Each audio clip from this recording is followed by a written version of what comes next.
Welcome to the 1000 Nights and 1 Night. Now, when it was the 485th night, she said, "It hath reached me, O auspicious king, that when Hasib reached the hillock, he found it of green jasper, surrounded by a golden throne, studded with all manner of gems, round which stood many stools, some of gold, some of silver, and others of leek green emeralds. He clomb the hillock, and counting the stools, found them 12,000 in number. Then he mounted the throne which was set on the center, and seating himself thereon, fell to wondering at the lake and the stools, and he marveled till drowsiness overcame him, and he dropped asleep. Presently he was aroused by a loud snorting and hissing and rustling, so he opened his eyes, and sitting up, saw each stool occupied by a huge serpent, and 100 cubits in length. At this sight, great fear gat hold of him, and his spittle dried up in the excess of his dread, and he despaired of life, as all their eyes were blazing like live coals. Then he turned towards the lake, and saw that what he had seen for shimmering water was a multitude of small snakes. None knoweth their comp save Allah the Most High. After a while, there came up to him a serpent as big as a mule, bearing on its back of gold tray, wherein lay another serpent, who shone like crystal, and whose face was that of a woman, and who spake with human speech. And as soon as she was brought up to Hasib, she saluted him, and he returned the salutation. Thereupon one of the serpents, seated on the stools, came up, and lifting her off the tray, set her on one of the seats. And she cried out to the other serpents in their language, whereupon they all fell down from their stools, and did her homage. But she signed to them to sit, and they did so. Then she addressed Hasib, "Have no fear of us, O youth, for I am the queen of the serpents, and their sultana." When he heard her speak on this wise, he took heart, and she bade the serpents bring him somewhat of food. So they brought apples, grapes, and pomegranates, pistachio nuts and filberts, walnuts and almonds and bananas, and set them before him. And the queen serpent said, "Welcome, O youth, what is thy name?" Answered he, "Hasab Karim al-Din." And she rejoined, "O Hasib, eat of these fruits, for we have no other meat, and fear thou nothing from us at all." Hearing this, he ate his fill and praised Allah Almighty. And presently they took away the trays from before him. And the queen said, "Tell me, O Hasib, whence thou art, and how camest thou hither, and what hath befallen thee?"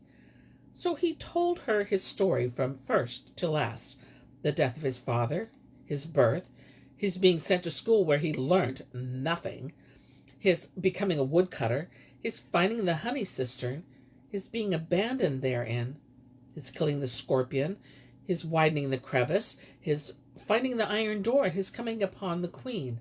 And he ended his long tale with saying, "These be my adventures from beginning to end, and only Allah wotteth what will betide me after this." Quoth the queen, after listening to his words, "Nothing save good shall betide thee." And Shahrazad perceived the dawn of the day, and ceased to say her permitted say. Now, when it was the 486th night, she said, "It hath reached me, O auspicious king, that when the serpent queen had heard his story, she said, 'Nothing save good shall betide thee. But I would have thee, O Hasib, abide with me some time, that I may tell thee my history, and acquaint thee with the wondrous adventures which have happened to me.' 'I hear, and I obey thy hest,' answered he. And she began to tell in these words the adventures of Bulukiya. Now, thou, O Hasib, there was once in the city of Cairo a king of the Banu Israel, a wise and a pious man, who was bent double by poring over books of learning, and he had a son named Bulukiya. When he grew old and weak and was nigh upon death, his grandees and officers of state came up to salute him, and he said to them, "O folk, know that at hand is the hour of my march from the world to the next, and I have no charge to lay on you save to command you to take care of my son Bulukiya." Then said he, "I testify that there is no God save the God, and heaving one sigh, departed the world. The mercy of Allah be upon him. They laid him out and washed him and buried him with a procession of great state. Then they made his son Bulukiya sultan in his stead, and he ruled the kingdom justly, and the people had peace in his time. Now it befell one day that he entered his father's treasuries to look upon them, and coming upon an inner compartment, and finding the semblance of a door, opened it and passed in. And lo, he found himself in a little closet, wherein stood a column of white marble, on the top of which was a casket of ebony. He opened this also, and saw therein another casket of gold containing a book. He read the book and found in it an account of our Lord Mohammed, whom Allah bless and preserve, and how he should be sent in the latter days, and be the Lord of the first prophets and the last. Seeing the personal description, Bulukiya's heart was taken with love of him, so he at once assembled all the notables of the children of Israel, the Cohens or diviners, the scribes, the priests, and acquainted them with the book, reading portions of it to them, and adding, O folk, needs must I bring my father out of his grave and burn him. The lieges asked, Why wilt thou burn him? And he answered, Because he hid this book from me, and imparted it not to me. Now the king had excerpted it from the Torah, or Pentateuch, and the books of Abraham, and had set it in one of his treasuries, and concealed it from all living. Rejoined they, O king, thy father is dead. His body is in the dust, and his affairs in the hands of this Lord. Thou shalt not take him forth of his tomb. So he knew that they would not suffer him to do this thing by his sire, and leaving them he repaired to his mother, to whom said he, My mother, I have found in one of my father's treasuries a book containing a description of Mohammed, whom Allah bless and keep, a prophet who shall be sent in the latter days, and my heart is captivated with love of him. Wherefore I am resolved to wander over the earth till I foregather with him, else I shall die of longing for his love. Then he doffed his clothes, and donned an abagown of goat's hair and coarse sandals, saying, O my mother, forget me not in thy prayers. She wept over him and said, What will become of us after thee? But Bulukiya answered, I can endure no longer, and I commit my affair and thine to Allah, who is Almighty.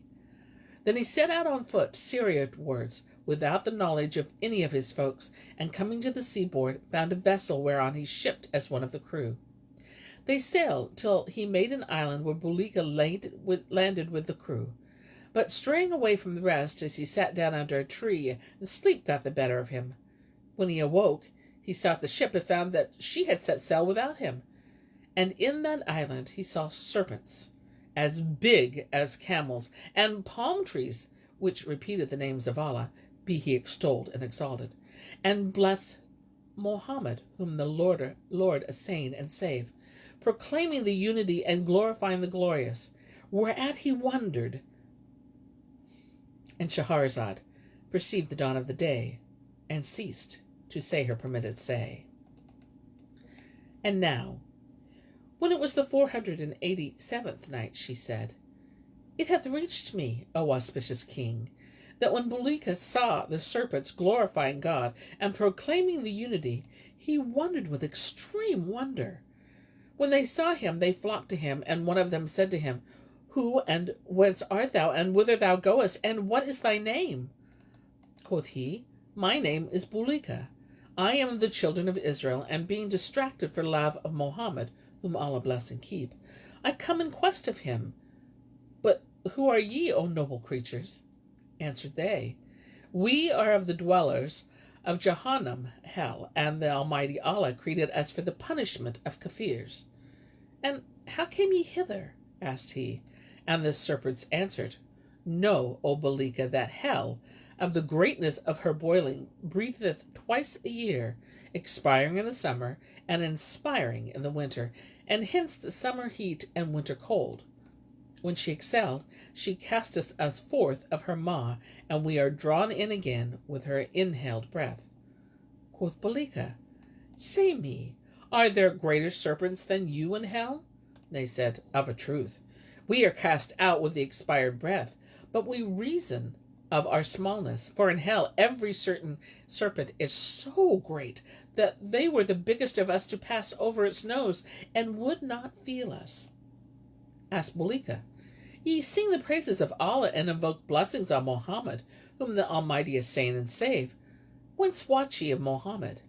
And they answered, O Bulukiya, verily his name is written on the gates of paradise, and but for him Allah had not created the worlds, nor paradise, nor heaven, nor hell, nor earth, for he made all things that be solely on his account, and hath conjoined his name with us in every place. Wherefore we love Mohammed, whom Allah bless and preserve. Now, hearing the serpents converse did not inflame Bulukiya's love for Mohammed and yearning for his sight, so he took leave of them, and making his way to the seashore, found there a ship made fast to the beach. He embarked therein as a seaman, and sailed nor ceased sailing till he came to another island. Here he landed, and walking about a while found serpents great and small. None knoweth their number save Almighty Allah, and amongst them was a white serpent, clearer than crystal, seated in a golden tray, borne on the back of another serpent as big as an elephant. Now this, O Hasib, was the serpent queen, none other than myself. Quoth Hasib, And what answer didst thou make him? Quoth she, Know, O Hasib, that when I saw Bulukiya, I saluted him with the salam, and he returned my salutation. And I said to him, Who and what art thou, and what is thine errand, and whence comest thou, and whither thou goest? Answered he, I am of the children of Israel. My name is Bulukiya, and I am the wanderer for the love of Mohammed, whose description I have read in the revealed scriptures, and of whom I go in search. But what art thou, and what are these serpents about thee? Quoth I, O Bulukiya, I am the queen of the serpents. And when thou shalt foregather with Mohammed, whom Allah assain and save, bear him my salutation. Then Bulukiya took leave of me, and journeyed till he came to the holy city, which is Jerusalem. Now there was in that stead a man who was deeply versed in all sciences, more especially in geometry and astronomy and mathematics, as well as in white magic and spiritualism, and he had studied the Pentateuch, and with the Evangel, and the Psalms, and the books of Abraham. His name was Aphan. And he had found in certain of his books that whoso should wear the seal ring of our Lord Solomon, men and jinn and birds and beasts and all created things would be bound to obey him. Moreover, he had discovered that our Lord Solomon had been buried in a coffin, which was miraculously transported beyond the 7 seas to the place of burial. And Shahrazad perceived the dawn of the day, and ceased to say her permitted say.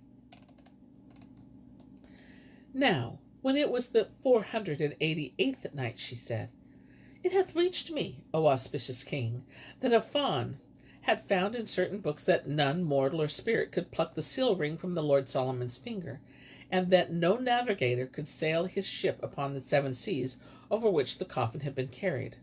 Moreover, he had found out by reading that there was an herb of herbs, and that if one express its juice and anoint therewith his feet, he should walk upon the surface of any sea that Allah Almighty had created, without wetting his soles. But none could obtain this herb without he had with him the serpent queen. When Bulukiya arrived at the holy city, he at once sat down to do his devotions and worship the Lord. And whilst he was doing, Aphan came up and saluted him as a true believer.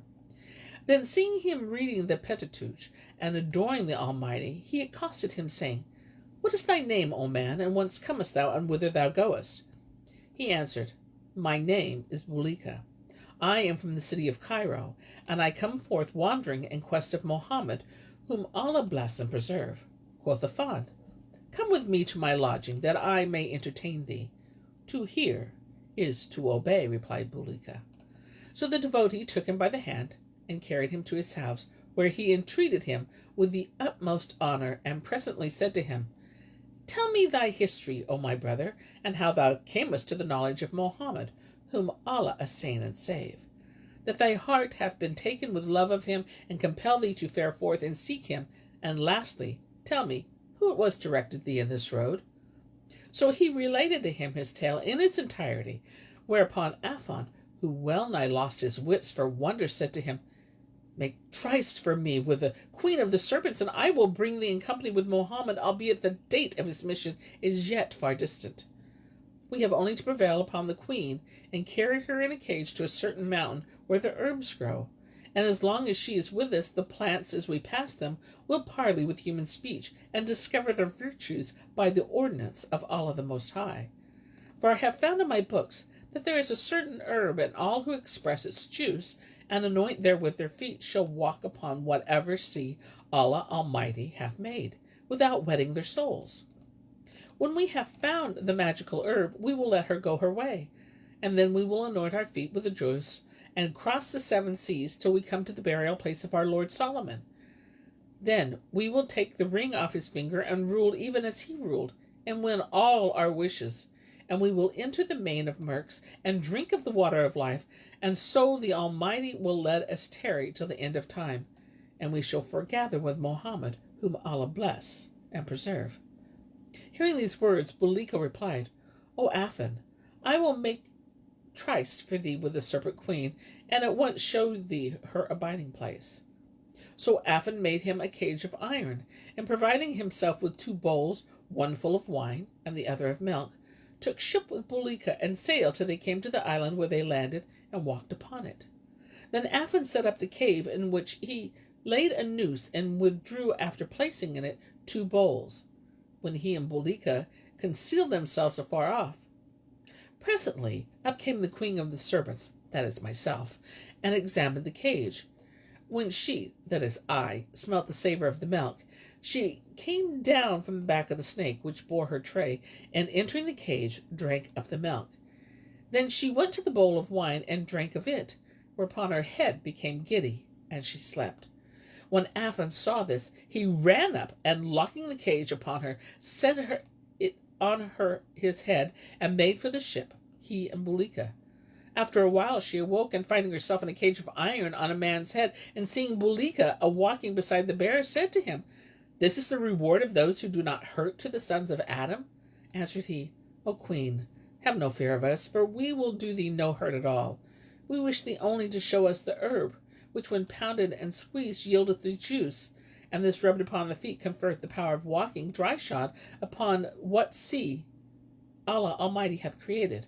And when we have found that, we will return thee to thy place, and let thee wend thy way. Then Aphon and Bulukiya fared on for the hills, where grew the herbs. And as they went about with the queen, each plant they passed began to speak, and avouch its virtues by permission of Allah the Most High. As they were thus doing, and the herbs speaking right and left, behold, a plant spoke out and said, I am the herb ye seek, and all who gather and crush me, and anoint their feet with my juice, shall fare over what sea that Allah Almighty hath created, and yet ne'er wet thy soul. When Aphon heard this, he set down the cage from his head, and gathering what might suffice them of the herb, crushed it, and filling 2 vials with the juice, kept them for future use, and with what was left they anointed their feet. Then they took up the serpent queen's cage, and journeyed days and nights till they reached the island, where they opened the cage and let her out. That is me. When I found myself at liberty, I asked them what use they would make of the juice, and they answered, We design to anoint our feet, and to cross the 7 seas to the burial place of our Lord Solomon, and take the seal ring from his finger. Quoth I, Far, far is it from your power to possess yourselves of the ring. They inquired, Wherefore? And I replied, Because Almighty Allah vouchsafed unto our Lord Solomon the gift of this ring, and distinguished him thereby, that he said to him, O Lord, give me a kingdom which may not be attained after me, for verily thou art the giver of kingdoms, so that ring is not for you. And I added, Had ye twain taken the herb, each shall not die until the first blast, it had better availed you than this ye have gotten, for ye shall no wise come at your desire thereby. Now when they heard this, they repented them with exceeding penitence, and went their ways. And Shahrazad perceived the dawn of the day, and ceased to say her permitted say.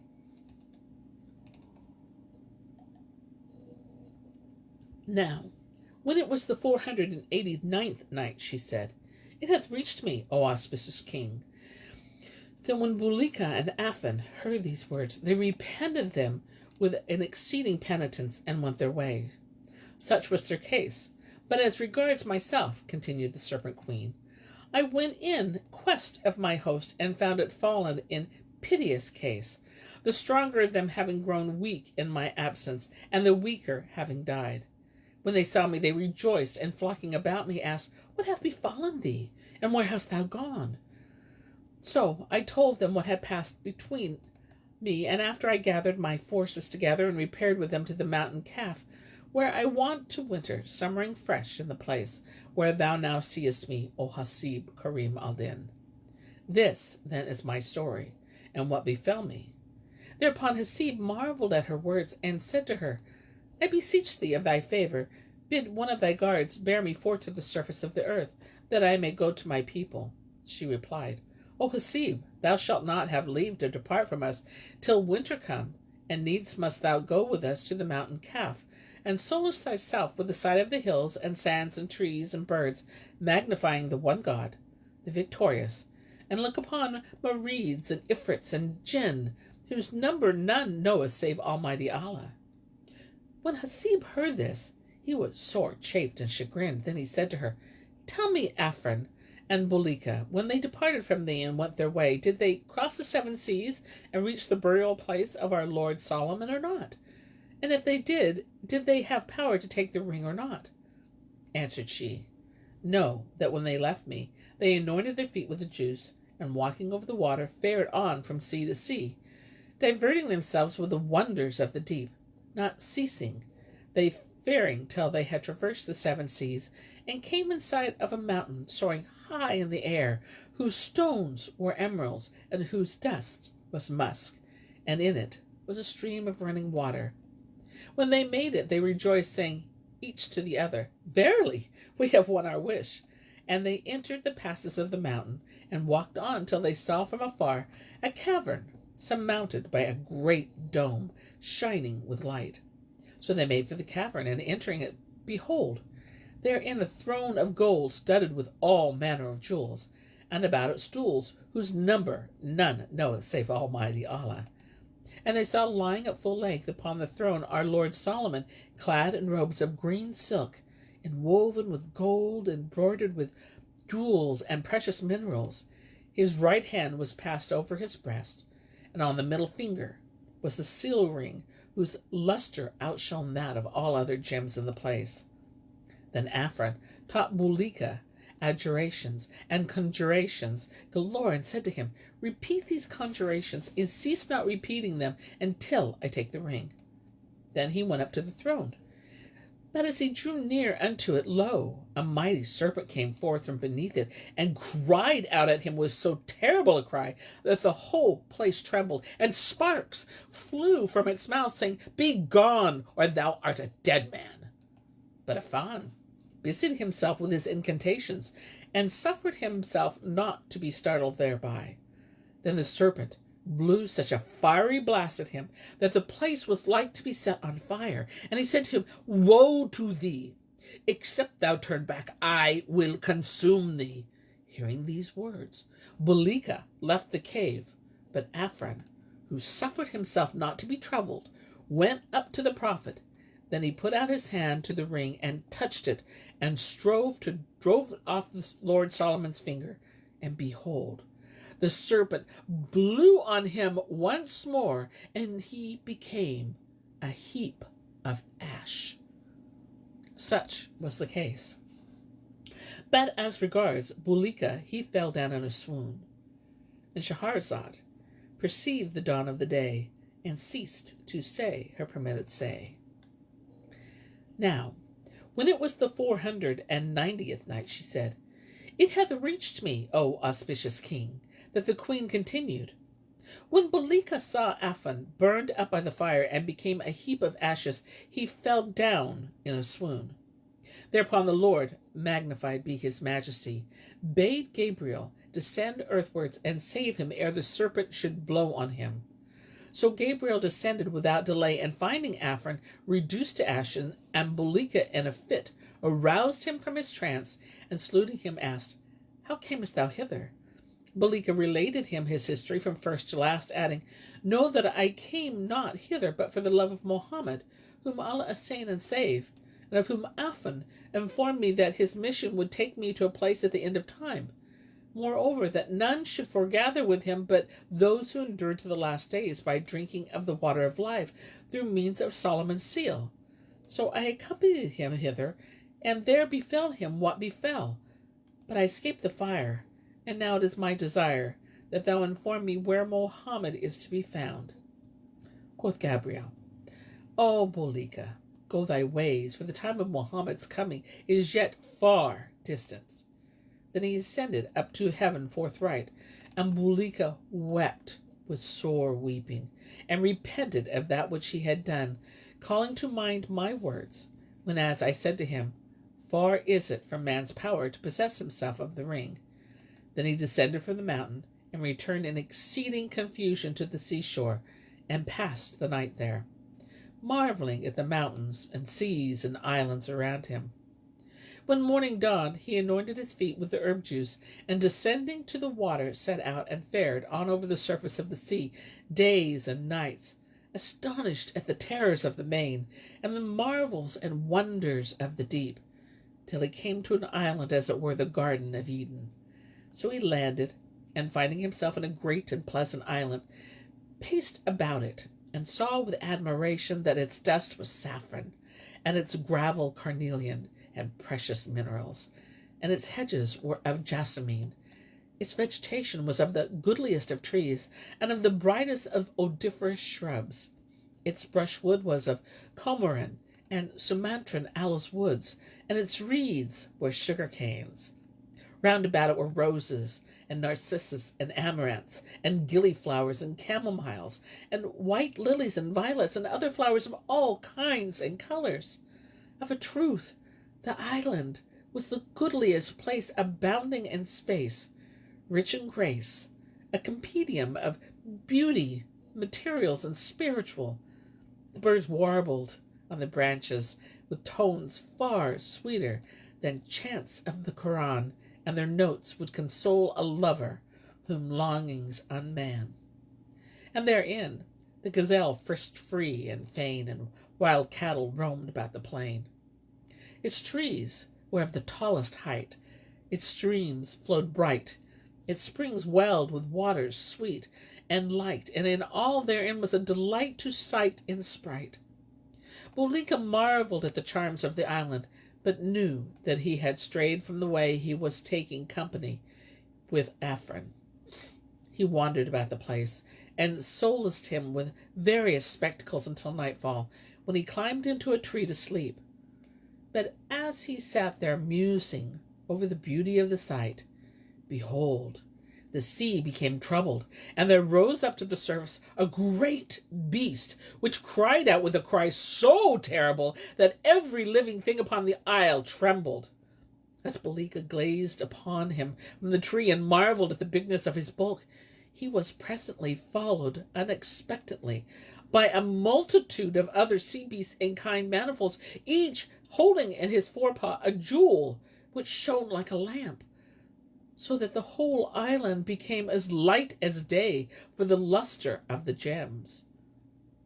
After a while, there appeared from the heart of the island wild beasts of the land. None knoweth their number save Allah the Most High, amongst which Bulukiya noted lions and panthers and lynx and other ferals, and these land beasts flocked down to the shore, and foregathering with the sea beasts, conversed with them till daybreak, when they separated, and each went his own way. Thereupon Bulukiya, terrified by what he had seen, came down from the tree, and making the seashore, anointed his feet within the magical juice, and set out once more upon the surface of the water.